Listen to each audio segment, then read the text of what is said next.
Oke, Assalamualaikum warahmatullahi wabarakatuh. Waalaikumsalam warahmatullahi wabarakatuh. Oke, baik.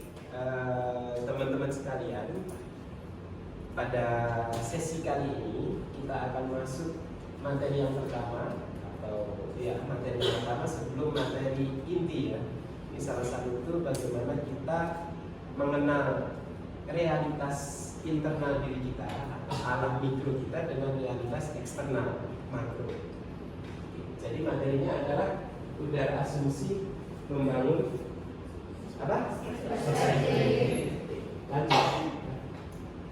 Jadi tolong silahkan digambar di kertas yang ada di depan teman-teman sekalian peta dari rumah atau kos menuju kampus ini. Rumah dari kos menuju sini. Waktunya sebentar aja ya, nggak usah baik-baik, tapi yang selengkap mungkin. Iya, dari kos juga bisa. Kalau yang dari rumah juga dari rumah menuju ke sini. Waktunya sebentar aja ya. Oke, selengkap mungkin ya.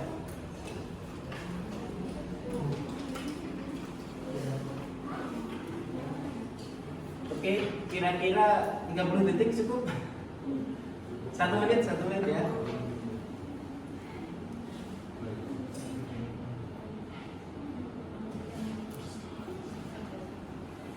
Udah?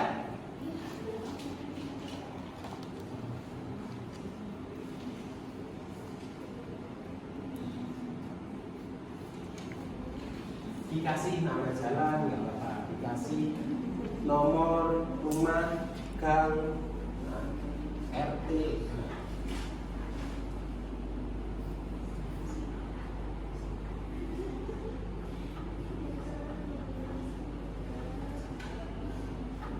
Oke, sudah?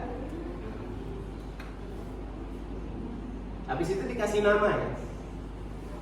Ini kita punya siapa?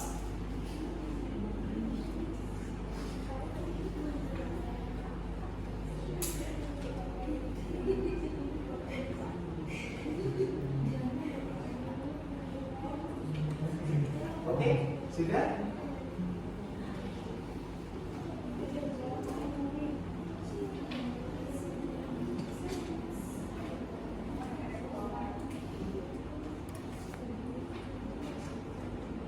Dalam hitungan kelima, selesai ya?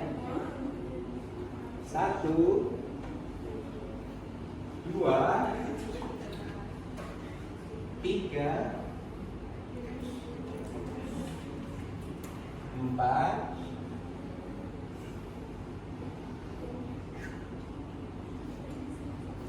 5, belum?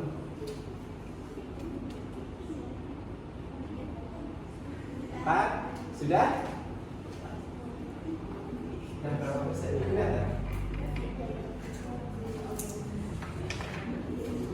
Mesin bisa? Udah? 4?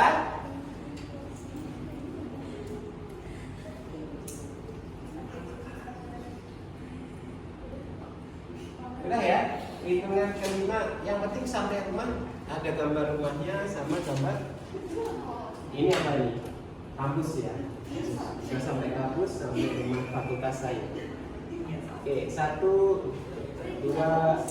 3, 4, 5. Udah, pena diangkat. Setelah itu silahkan gambarnya ditukar, saling tukar dengan teman yang ada di sebelah. Dikasih nama ini gambar siapa ditukar.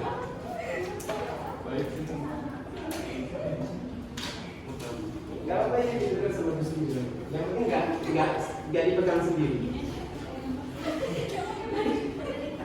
Yang penting nggak dipegang sendiri ya.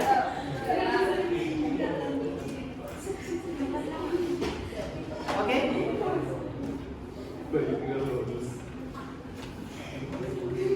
Cukup ya? Oke, silakan yang udah ditukar ini punya siapa? Alis juga punya? Bisa. Oke, jelasin Lis. Kamu bisa nggak dari kampus ini menuju kontrakan Rizal pakai peta yang dibuat oleh Rizal.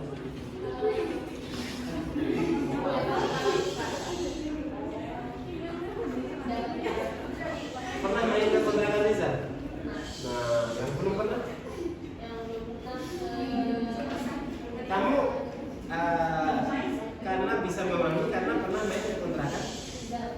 Kalau misalkan belum pernah ke sana, bisa nggak menggunakan peta ini? Kecuali kalau misalkan kontrakannya pinggir jalan, bisa tapi kalau misalkan kontrakannya harus masuk ke gang, mungkin agak sulit untuk dipahami. Itu coba jelaskan petanya kayak gimana ya? Jadi mungkin kalau dari kontrakan itu belok kiri ke kanan, belok kiri ke kanan, terus Ada nama jalannya nggak? nggak ada Pak. Nggak ada. RT berapa? Jangan lupa nggak ada Tidak kontrakan. ada Pak. Jadi langsung kontrakan ya? Kontrakan pinggir jalan ada warung, Pak Batagor, Mama Kerja, belok ke kiri kampus. Oke, sekarang silakan bisa jelaskan. Itu punya siapa jalan? Itu kemana? Tujuannya dari sini ke kosan Salis. Pernah main ke kosan Salis?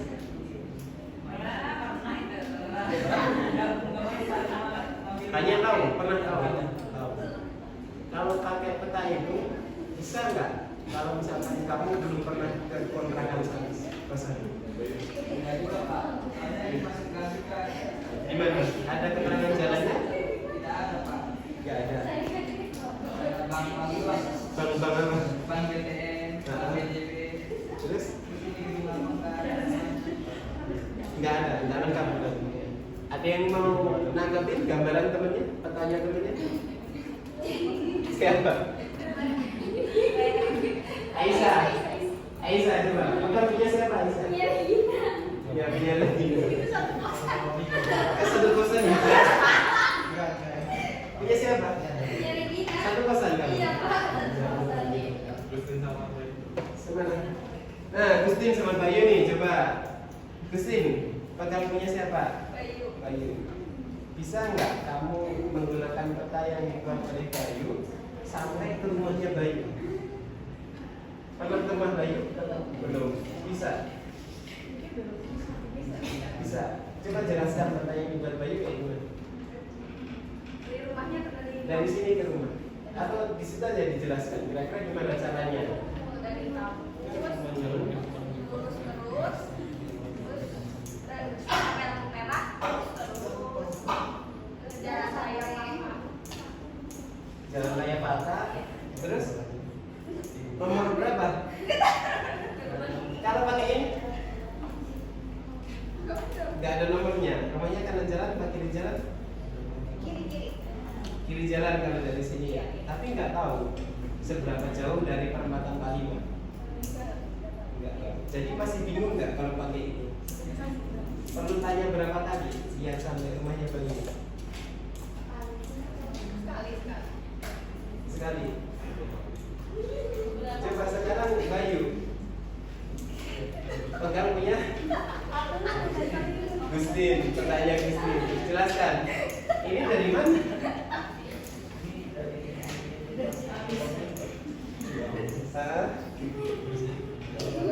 Ke? Seberang mungkin pernah ke itu kosan Gustin. Jadi tahu gara-gara pernah ke rumah Gustin. Oke. Lanjut ke Abi.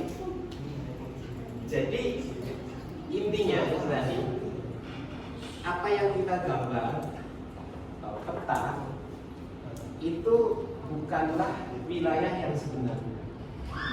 Selengkap apapun peta yang kita buat, sedetail apapun, ada lampu merah, lampu kuning, lampu hijau gitu kan, tidak pernah mewakili ketika kita mengalami beneran ketika kita pergi ke rumah Bayu gitu kan, ke rumah ke kontrakannya Salis, ke kontrakannya Rizky gitu kan, atau ke teman-teman yang lain. Kadang kalau kita mau main ke sana gitu, boleh jadi kita ketemu tukang bakso gitu kan. Kemudian ke rumah Mbak Aisyah, Cilok gitu kan. di depan ada bastus gitu kan.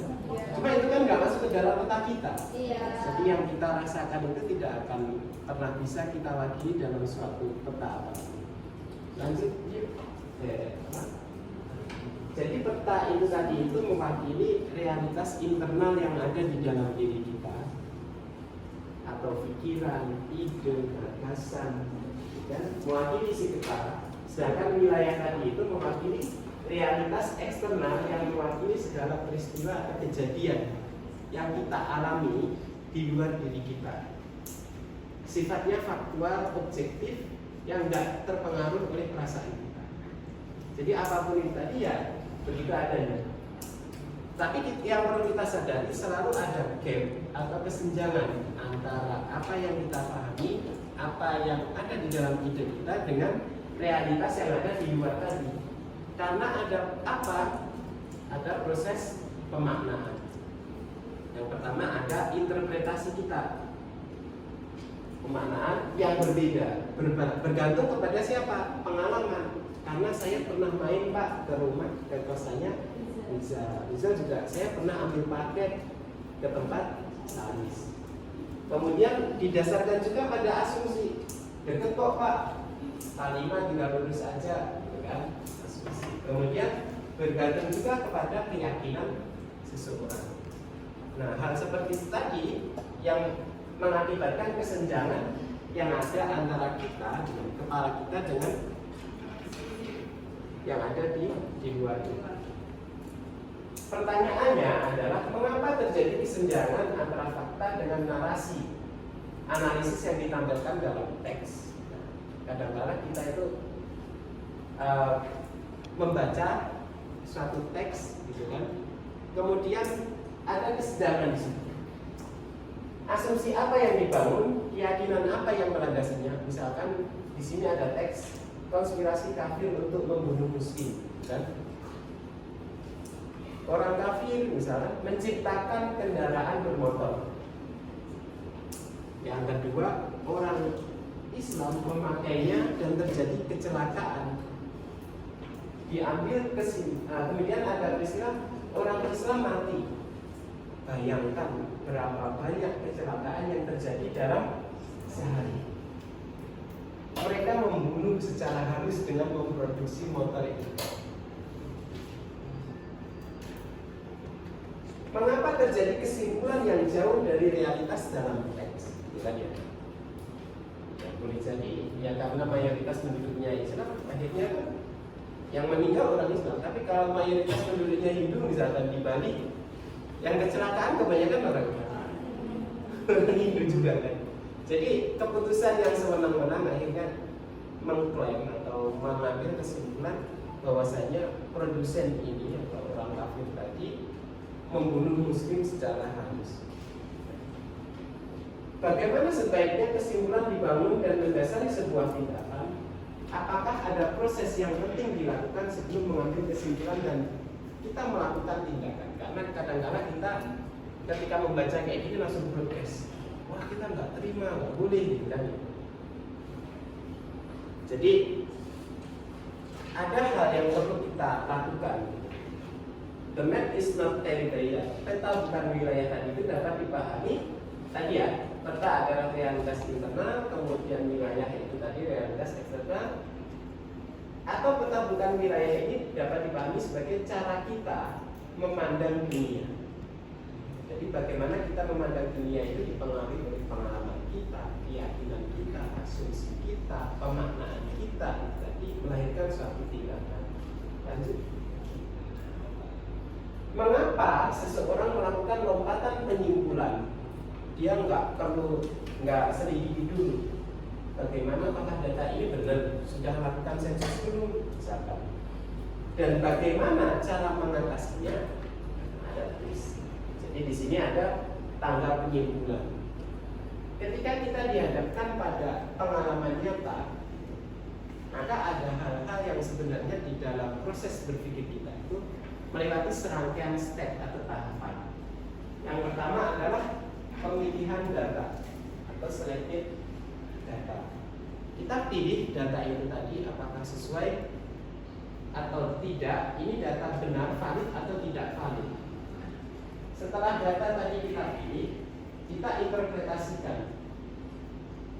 Kita interpretasikan datanya ini bagaimana kira-kira. Pemaknaan, kita maknai data ini baik atau tidak baik kalau kita cenderung mengedepankan egois. Kemudian dari itu tadi muncul sebuah asumsi yang dibangun. Kayaknya seperti ini deh.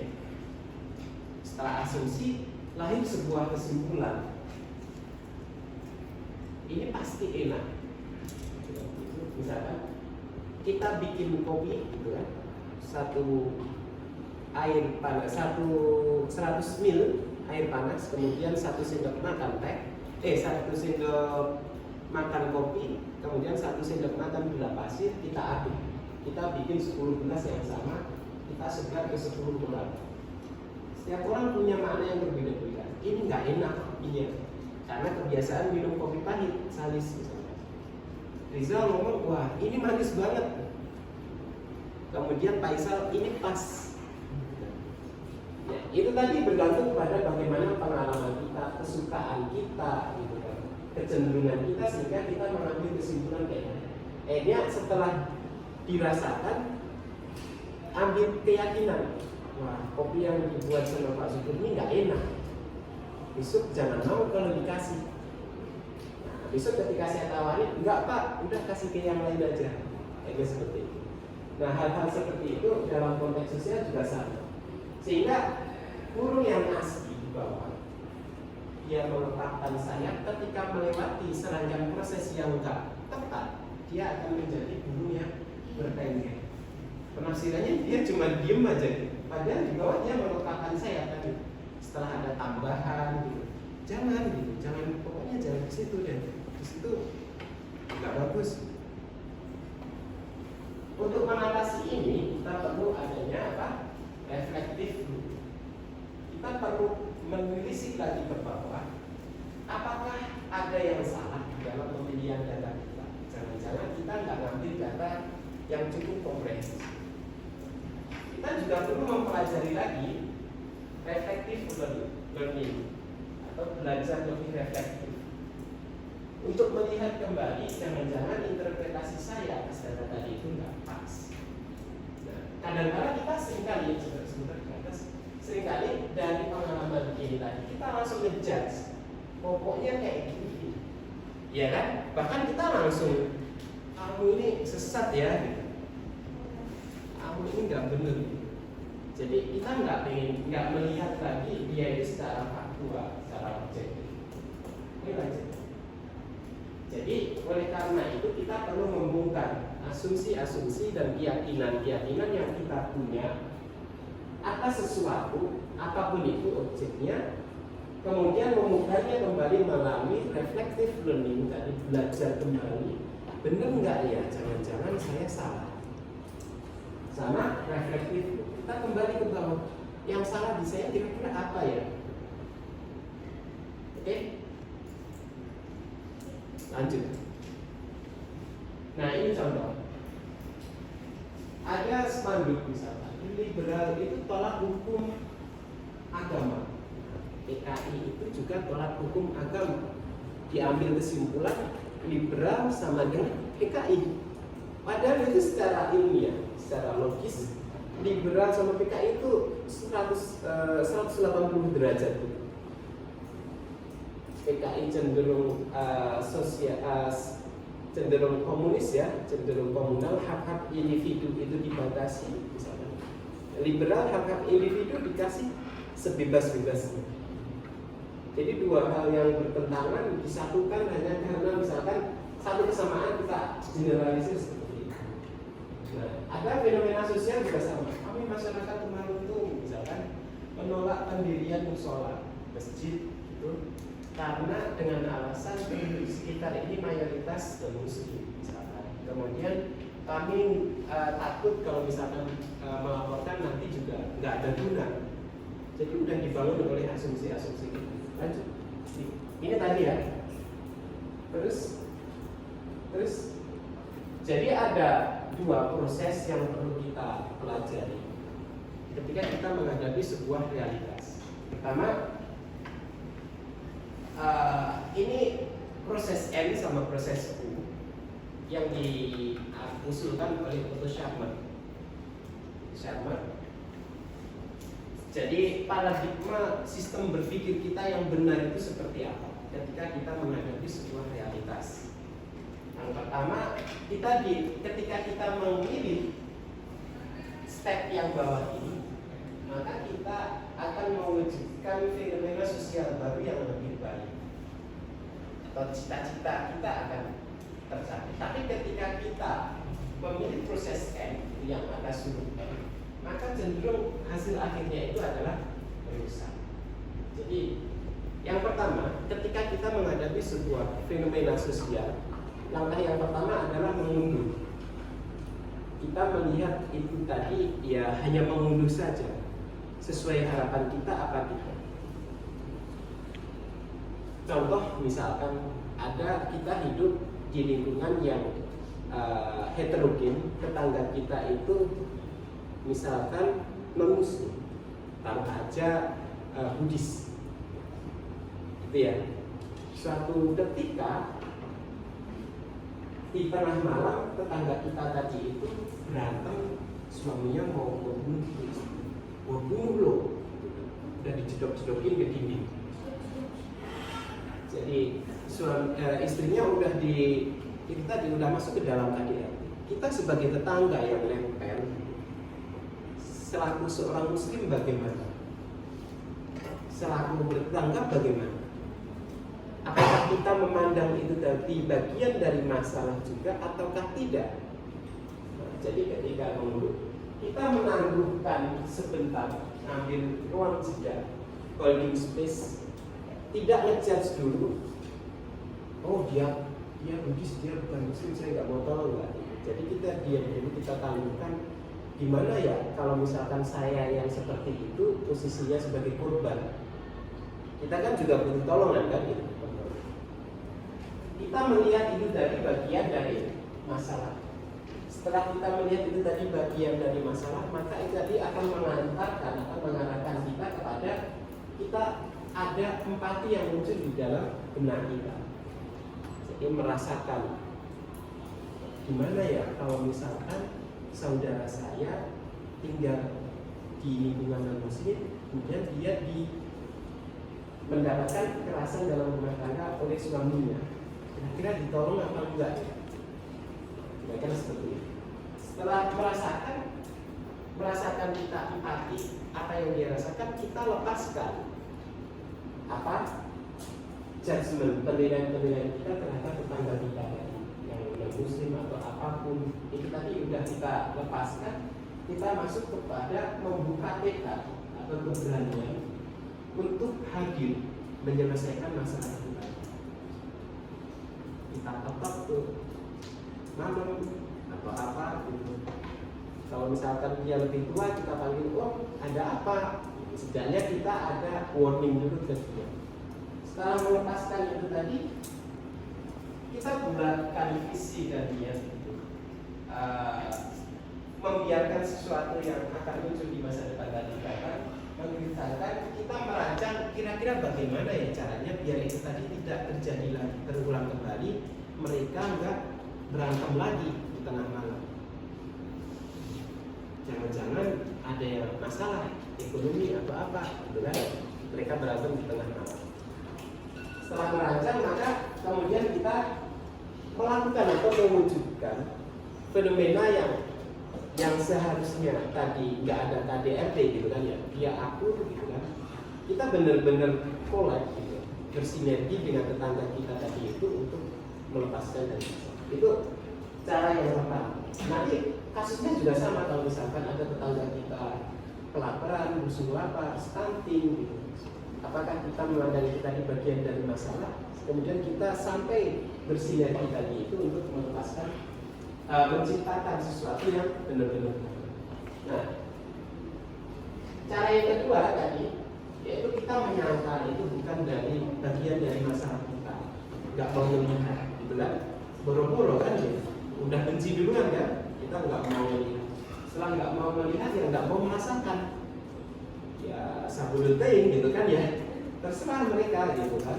Setelah nggak merasakan, kita menuntut tekad nggak mau berbuat, nggak mau hadir menyelesaikan masalah. Setelah itu kita sebenarnya menipu diri, memanipulasi, mencaci maki, blaming, salah sendiri nggak mau kerja, gitu kan, salah sendiri nggak berusaha, salah sendiri nggak mau bangun pagi, gitu kan.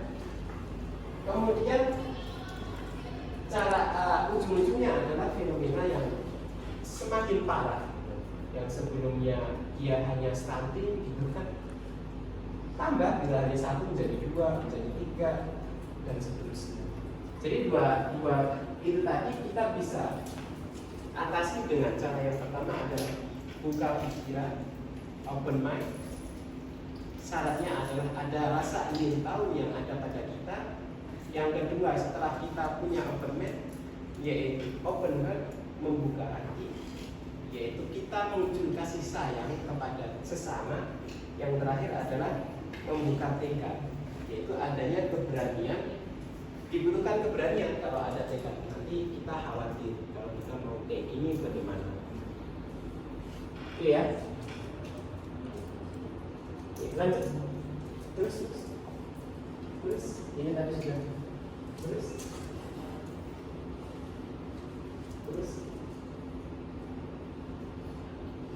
pertanyaannya sekarang, apa yang kalian lihat? Apa? Bintang segitiga. Terus lingkaran. Apa lagi? Kotak. Apa lagi?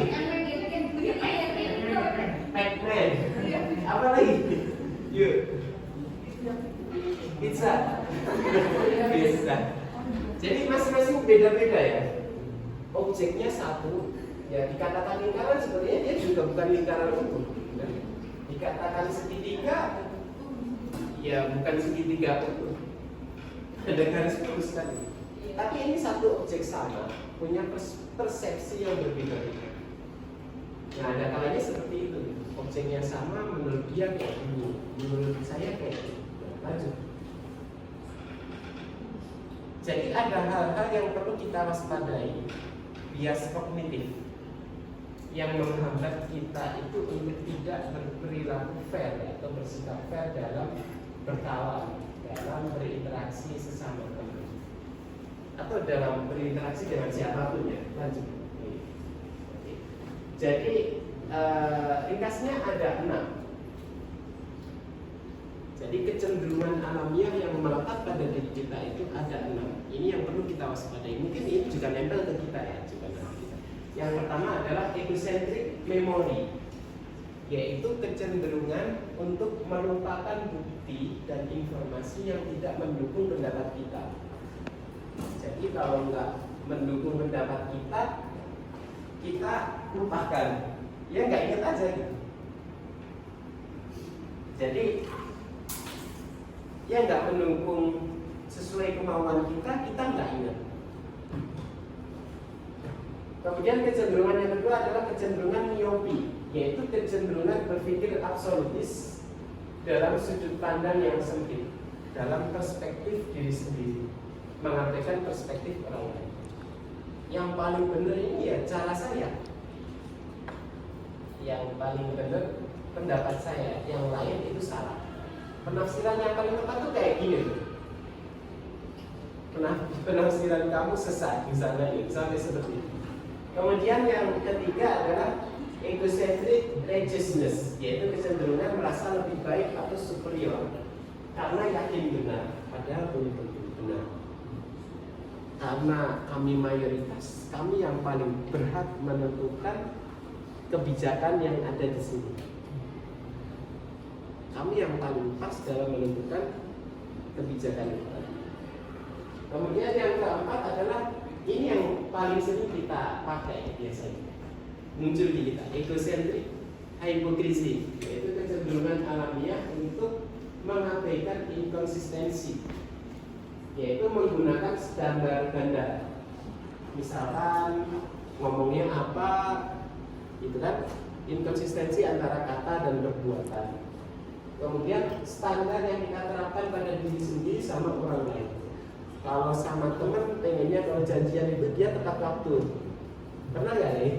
Tapi kalau kita sendiri, kita janjian sama teman, kita nggak pernah tepat waktu. Kita sering nunda-nunda. Itu egocentrik yang keempat. Yang kelima, egocentric oversimplification. Ini juga sering melekat pada kita. Kalau kita tidak hati-hati, yaitu kecenderungan alamiah untuk mengabaikan kompleksitas masalah dengan memilih pandangan yang paling sederhana.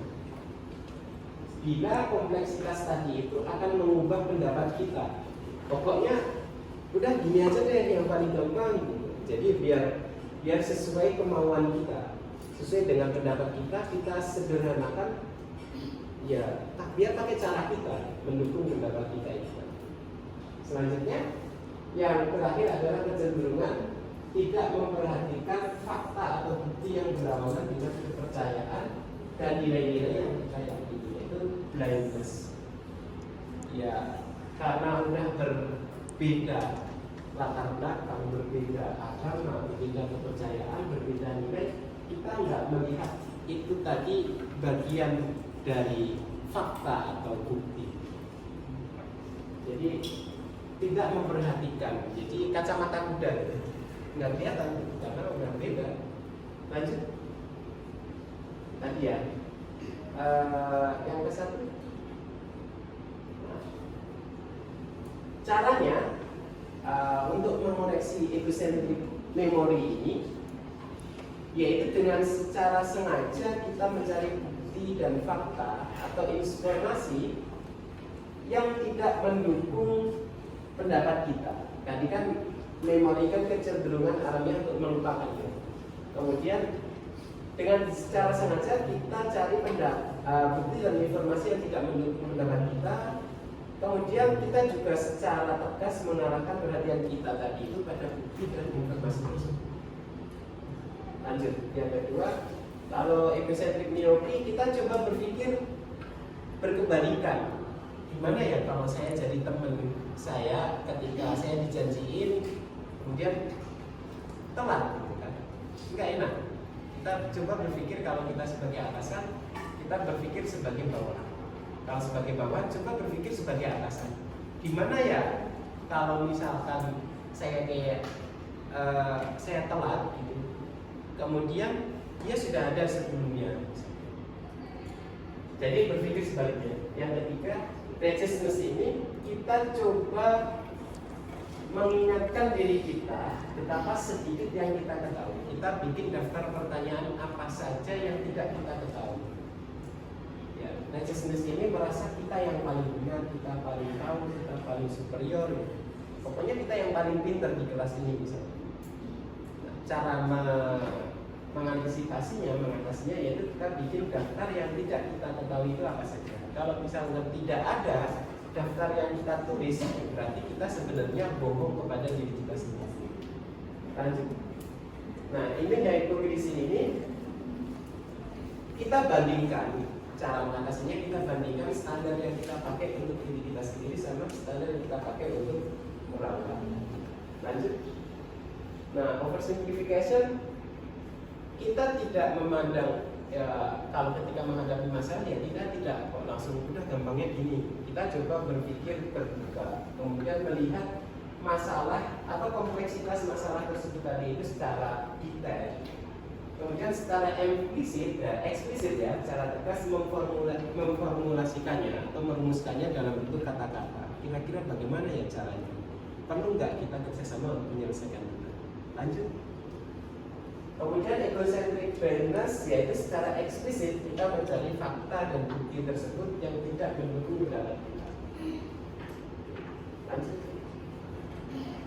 Ini materi yang terakhir yaitu ada 3 level mendengarkan ketika kita dalam mengunduh informasi. Apakah itu kita kuliah, kita berkomunikasi dengan orang lain, ada 4 level. Level yang pertama ini adalah level downloading, yaitu kita mendengarkan itu dari kebiasaan atau pengalaman kita saja. mendownload kebiasaan dari penilaian lama kita. Hanya sekedar mengkonfirmasi ulang pendapat-pendapat, opini-opini dan penilaian kita atas sesuatu. Oh, kalau kuliah itu kayak gini, udahlah nggak usah kuliah.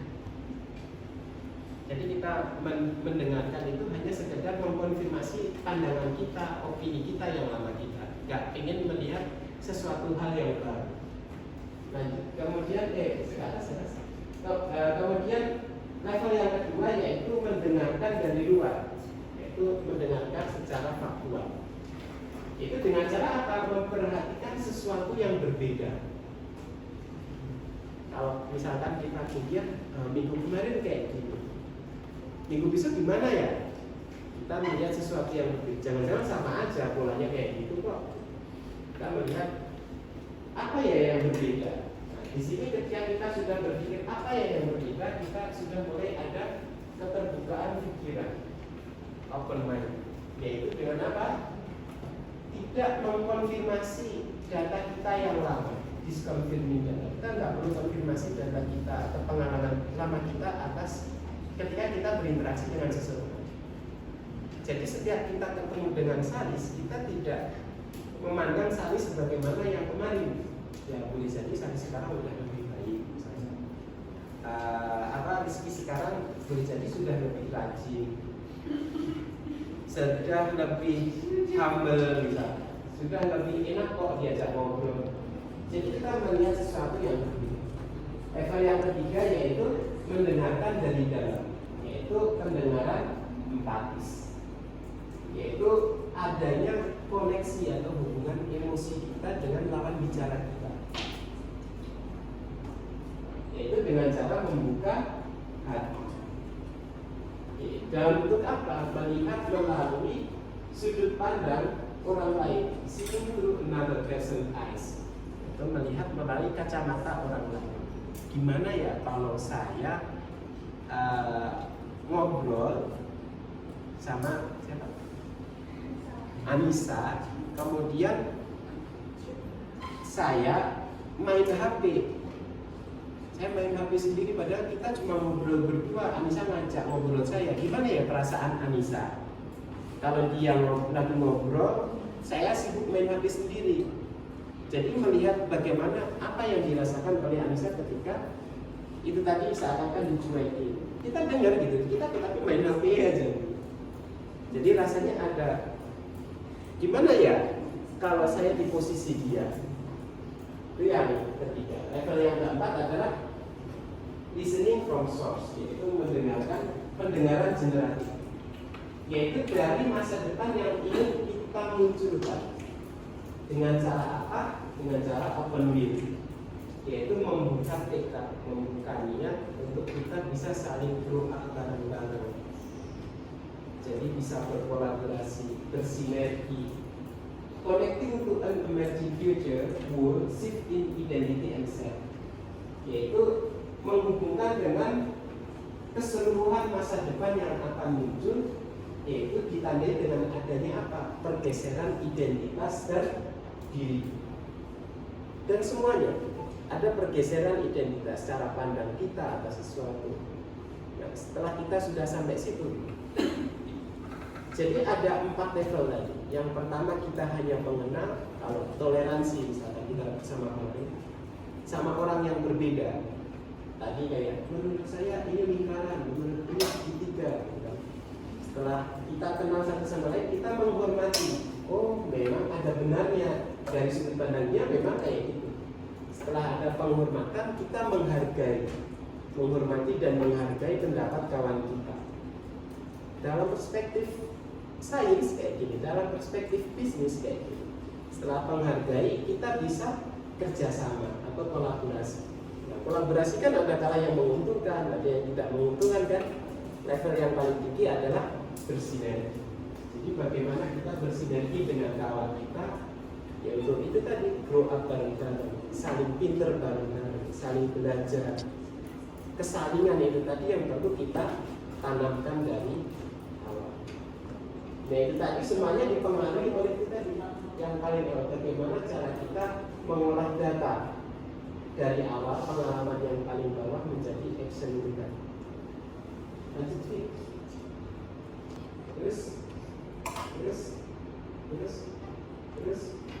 Nah, ketika kita mau open mind, mau buka pikiran, itu ada suara-suara penghakiman yang sedang kita hadapi di dalam benak kita.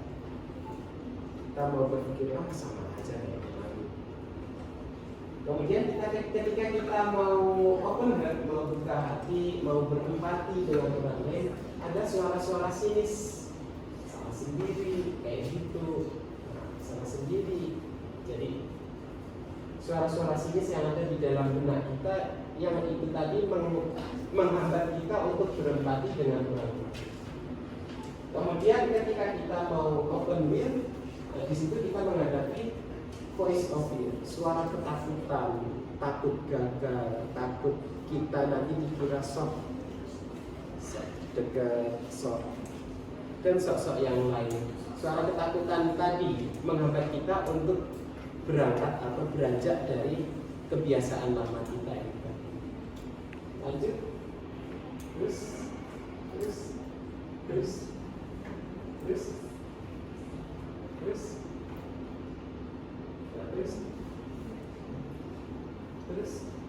Nah, jika ada ungkapan saya berpikir maka saya ada, ternyata ada ungkapan yang lain, misalkan saya hadir dengan cara ini, kehadiran saya itu tadi itu memunculkan atau mengakibatkan fenomena di sekitar kita juga.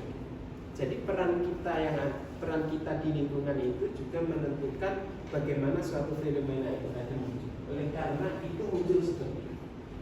Jadi alam atau realitas eksternal tadi itu merespon apa yang sudah kita berikan. Selanjutnya, kualitas pendengaran kita itu juga ikut membentuk bagaimana percakapan dua subjek tadi itu berlangsung. Apakah hanya sekedar ya kita sibuk main sendiri gitu kan ketika diajak ngobrol. Kemudian kualitas hasil, karena kualitas pendengaran itu juga menentukan interaksi sosial. Kualitas hasil dalam sistem sosial apapun itu adalah fungsi dari kesadaran diri, kesadaran dari mana orang-orang dalam sistem tadi tersebut tadi itu beroperasi. Jadi dalam sesi ini sebenarnya kita disadarkan bahwasanya suatu sosial, kualitas interaksi sosial itu dipengaruhi oleh subjek dari penyusun sistem tadi. Kalau misalkan sistem pencernaan ya dipengaruhi oleh apa saja? Usus, lambung, apa lagi? Apa? Lidah, mulut. Kalau kualitas penglihatan, mata, syaraf, otak. Jadi kita disadarkan kita ini bagian dari sistem yang lebih besar. Kemudian bagaimana kita berinteraksi dengan masing-masing penyusun sistem tadi itu untuk mewujudkan fenomena sosial yang baru. Jadi tidak memaksakan kalau maunya saya kayak gini, maunya dia kayak gitu, tidak mengedepankan setiap dari pemilik subjek tadi. Kita cari titik tengahnya bagaimana untuk menciptakan fenomena atau tujuan bersama. Jadi ada kalimatun sawa atau kesepakatan bersama untuk kemaslahatan bersama itu tadi yang paling penting. Oke, kira-kira cukup ya seperti itu. Ada yang ditanyakan? Ada? Hadis? Ya. Apa? Tadi boleh baca dulu ya? Bisa ke atas. Iya, yang baru dulu. Barusan. Nah, terakhir. Terakhir. Nah, saya belum paham di yang terakhir Pak, kualitas dari hasil sistem sosial itu apa sih namanya? Fungsi dari kesadaran dari mana orang-orang dalam sistem tadi itu beroperasi. Iya, itu belum paham. Yang tadi sebenarnya itu gambaran dari proses N sama proses B. Kalau setiap elemen dari sistem subjek pelaku dari sistem tadi itu tidak memiliki kesadaran dia bagian dari sistem, maka semuanya semaunya sendiri kan ya. Oh, masa bodoh saya mahasiswa ngapain ngurusin fakultas misalkan gitu kan, ngapain ngurusin misalkan ini dan itu. Jadi fokus pada masing-masing. Dia nggak sadar dia itu bagian dari sistem keseluruhan. Sehingga si A yang maunya si A, si B maunya si B, nggak ada standar bersama. Jadi ada satu contoh, saya itu naik Gojek. Saya nggak sadar kalau ketika saya udah naik motor boncengan sama abang Gojek itu bagian dari satu sistem. Dari Karawaci menuju ke Bonomas. Bang, cepet bang ya. Cepet kan, naik. Ini pelan banget menurut saya. Ternyata saya terlambat dari rumah ke Kebonanas itu ada 20 menitan macet dan seterusnya. Di akhir ketika saya datang di Kebonanas bis udah nggak ada. Saya mau marah-marah ke abangnya kan nggak mungkin. Saya pikir-pikir ulah, oh iya ya, harusnya kan ada standar kecepatannya seperti apa yang saya mau. Abangnya punya standar kecepatan kan, menurut perspektif abangnya ini udah paling cepet nih. Saya sebagai tukang ojek gitu kan, dalam perspektif saya sebagai penumpang lemot amat kan. Ya itu tadi, itu yang kadang-kala miss dalam interaksi sosial kayak gini. Kita perlu standar yang sama. Bang, cepet bang, 60 km per jam rata-rata gitu kan. Agak cepet bang ya gitu kan. Jadi kan dia ada rambu-rambu yang kita paham, dia paham. Itu yang paling penting. Nah itu yang kita sepakati bersama biar kita nggak tabrakan. Menurut saya dia nggak respect ke saya gitu, nggak menghargai pendapat saya. Menurut abangnya ini udah sesuai nih yang diminta sama customer gitu kan. Ya, jadi kualitas hasil sistem sosial tadi itu dipengaruhi oleh kesadaran kita yang merupakan bagian dari sistem tersebut. Jadi bagaimana dia tadi itu menyadari dia bagian dari sistem dan saling berinteraksi satu sama lain membentuk keseluruhan fenomena yang muncul. Gitu ya? Iya. Oke. Ada lagi? Dulu? Iya. Saya mengerti di fondasi kemaslahatan bersama itu sudah Apa? yang fondasi kemaslahatan bersama itu sudah. Nah, cara mengukur yang dimaksud kemaslahatan bersama itu adalah kebermanfaatan. Dia mendapatkan manfaat, kita juga mendapatkan manfaat. Jadi sama-sama menguntungkan kalau dalam bahasa biologi itu simbiosis mutualismenya itu. Dia untung, kita juga untung. Jadi parameternya yang dimaksud kemaslahatan itu ya, kemaslahatan bersama. Jadi dalam membangun kehidupan sosial politik kita dengan kita ini yang kita butuhkan adalah fondasinya adalah bagaimana membangun sistem sosial yang saling memberikan manfaat, nilai manfaat satu sama lain. Ya take and give ya, kita kasih dia juga kasih, kita menerima dia juga menerima. Nah, makanya dalam konteks keindonesiaan ya, misalkan kita sama-sama pakai Pancasila. Ya, itu yang kita pandang sebagai asas pemersatuan.